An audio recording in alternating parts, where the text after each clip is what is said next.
കേരളത്തിൽ കനത്ത മഴ. ഇന്ന് ബസ് സമരം, വിദ്യാഭ്യാസ സ്ഥാപനങ്ങൾക്ക് അവധി പ്രഖ്യാപിച്ചിട്ടുണ്ടോ? അതിൻ്റെ ഏറ്റവും പുതിയ അപ്ഡേഷനാണ് ഇന്നൊരു വീഡിയോ ഭാഗത്ത്. വീഡിയോയിൽ മുൻപ് വീഡിയോ ലൈക്ക് ചെയ്യുക, ചാനൽ സബ്സ്ക്രൈബ് ചെയ്യാൻ വേണ്ടി ശ്രമിക്കുക. സംസ്ഥാനത്ത് ഇന്ന് ജൂലൈ 8 തീയതി ചൊവ്വാഴ്ച ദിവസം സ്വകാര്യ ബസ് ഉടമകളുടെ പണിമുടക്കുണ്ടാകുമെന്ന് കൺഫേം ആക്കിയിട്ടുണ്ട്. അതുകൊണ്ട് തന്നെ ഇന്ന് ബസ് സമരമായിരിക്കും. അതുകൊണ്ട് തന്നെ എല്ലാ റൂട്ടുകളിലും ബസ്സുകൾ ഇന്ന് പ്രവർത്തിക്കുന്നതല്ല. അതോടുകൂടി ശക്തമായ മഴയാണ് ഇപ്പോൾ ഉള്ളത്. കണ്ണൂർ, കാസർഗോഡ് ജില്ലകളിൽ ഓറഞ്ച് അലർട്ടാണ് ഇപ്പോൾ പ്രഖ്യാപിച്ചിട്ടുള്ളത്. അതുകൊണ്ട് തന്നെ എല്ലാവരും ജാഗ്രത പാലിക്കുക. വരും ദിവസങ്ങളിൽ മഴയുടെ ശക്തി കൂടുമെന്നാണ് കാലാവസ്ഥാ നിരീക്ഷണ കേന്ദ്രം അറിയിച്ചിട്ടുള്ളത്.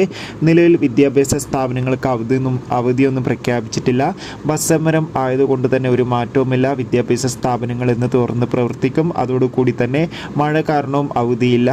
പകരം ദുരിതാശ്വാസ ക്യാമ്പുകൾ നടക്കുന്ന വിദ്യാഭ്യാസ സ്ഥാപനങ്ങൾക്ക് മാത്രമാണ് അവധി പ്രഖ്യാപിച്ചിട്ടുള്ളത്.